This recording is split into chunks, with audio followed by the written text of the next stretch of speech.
How well do you know yourself? How are you so certain that your path in life is the right one that you want to go for?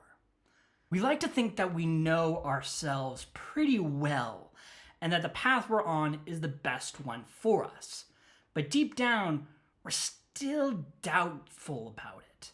The problems that we face in our lives whittle us down, and the goals and ambitions we originally had shift and change into something else entirely. There's no doubt many people go through existential modes where they look at their life and realize everything is different and they don't know who they are anymore. It can be disparaging to be living in a life like that. And unfortunately, for a lot of people, they choose to continue to deal with it, convinced that there is no other option or recourse to take. This overall scenario is what the self-help industry feeds on and preys upon. With many gurus promising to help you reorient your life or solve specific issues in your life, people are easily convinced by that and are willing to spend thousands to attend an event that vaguely helps them. Shut up and take my money! From coaching to specific programs, these broad and general pieces of advice and guidance keep people stuck in a loop, which is the industry's bread and butter. At its core, there are so many gurus who would rather keep you stuck in life rather than discovering who you really are and where you want to go in your life. Unlike them, I want to encourage people to grow. After all, so many of the common practices that I've used around discovering oneself don't feel great for me at all. As someone who visualized going for walks, exercising, and just generally being fit, I found the method to be very lacking. To me, I found it to be more rewarding, or at least marginally helpful, if I was already convincing myself to be doing this stuff already. I'm ready. And saw visualization as more of just a reinforcement of a system that I already built that was already working for me, and I just had to push myself. I didn't really see it as this powerful and very helpful technique that so many other gurus push or suggest. There was a time that I also used vision boards as well to help with visualizing my goals and proclaiming my goals out loud as well. Both of these methods did very little to help me with achieving my goals. And in fact, I found that those kinds of methods tended to just make me set goals for the sake of setting goals and not focusing on the goals that I really wanted and that I was really excited to be working on. I've even tried meditating, which, as I have been told, is very good for you. And there's plenty of studies out there talking about how meditating is very good for you and has a wide variety of benefits. And while I still encourage it, my experiences with it in a self-discovery sort of context is very lacking as well. I ended up falling asleep much more often through these meditative exercises than actually discovering who I was. Maybe I'm doing all of this stuff wrong and that I just need to be more consistent with it or something like that. But for me, like, all of these methods have been consistently unhelpful for me, and I needed to look for another solution, another alternative to that. So how about we talk about a genuine alternative to this solution? Something that isn't even suggested in a variety of blogs that I've seen and what other people have suggested. This is the method that I have created for myself and that I want to be sharing with you guys. And I call it foundational discovery. Foundational discovery is a strategy of breaking down who you really are and getting to your core or foundation of your identity. Underneath all the goals and the problems that we face and that we deal with rests this foundation, and establishing it is crucial as it determines what your actual goals are and what problems you want to be facing in your life. So I am confusion. The end result of this technique is essentially drilling down on these goals and problems. Specifically, we are determining what goals give you joy and meaning and give you the energy to achieve them, and what particular problems that you want to be addressing and solving. This is a big deal because so often self-help gurus offer a smattering of solutions to problems or what goals to be setting for yourself, but they're also very vague. It's a problem because our lives are far more nuanced. For example, we know that to be healthy, you generally need to be losing weight. However, some people have mobility issues, or the best they can muster is going out for walks rather than doing a bunch of sit-ups and push-ups. My point is that the general advice can be helpful in getting the ball rolling, but they are void of our feelings, desires, and other things that give us the urge to keep going, and use that habit as something that defines who we are. Another solid example of this is there's a lot of advice that encourages those in their 20s that they need to be multimillionaires before 30. There is a whole host of articles offering tips, examples of great people and their mindsets, and so on, all to prepare people for this kind of stuff. Boy, that escalated quickly. Sit and think about it. It all doesn't seem that important, especially when you hit your 30s. For so many, your 20s are still your baby years, as it were. You're still figuring out your life and where you want to go, whether you want to have kids or not, of finding a partner, among a slew of other things. There isn't this insane pressure to be a multimillionaire at this point in time, especially when you look at those who are billionaires and how they are behaving. Ooh. In the end, foundational discovery serves as a check to all of that bullshit and focuses on you and what you desire. It helps you to think rationally and critically about you and where you want to go. So how do we make this happen? Well, I've broken it down into 4 simple steps to follow. Step number 1, determine your value. Before we even get to goals, you want to first identify what your actual values are in life.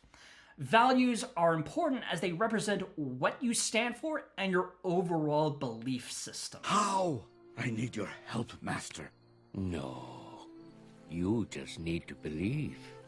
These are the things that come up when you ask yourself the question, what do I want my obituary to say? Our values guide our actions, and over time, these can change, but they still generally have the same principles.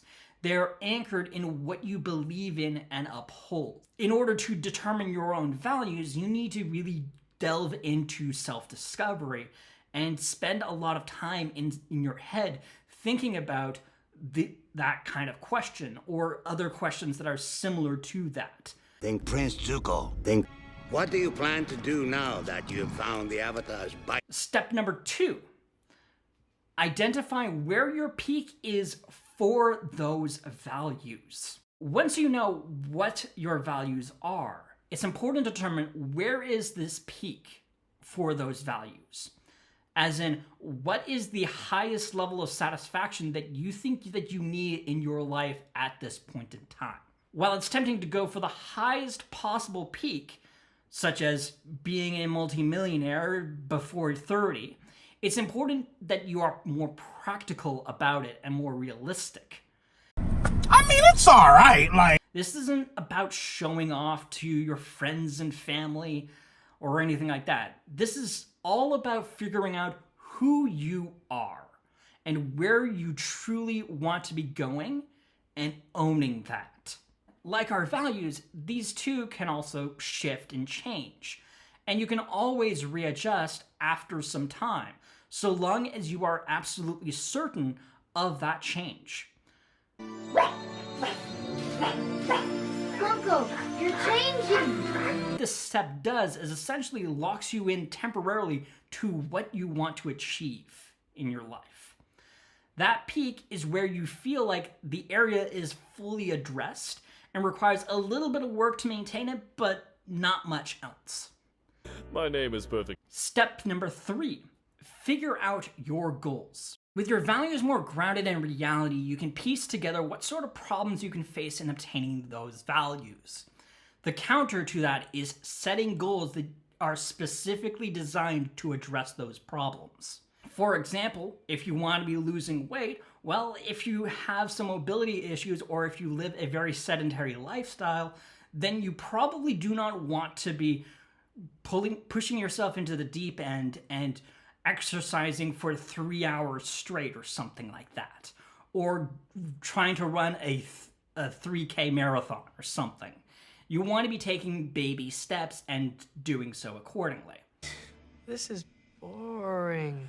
Goals are where people's own identity really starts to take shape, as while we're all connected in some way to our own values, our goals are very different.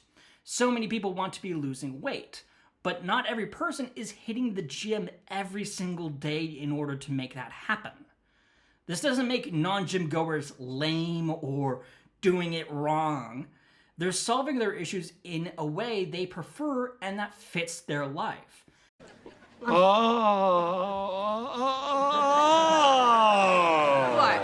And so, you need to be doing much of the same thing.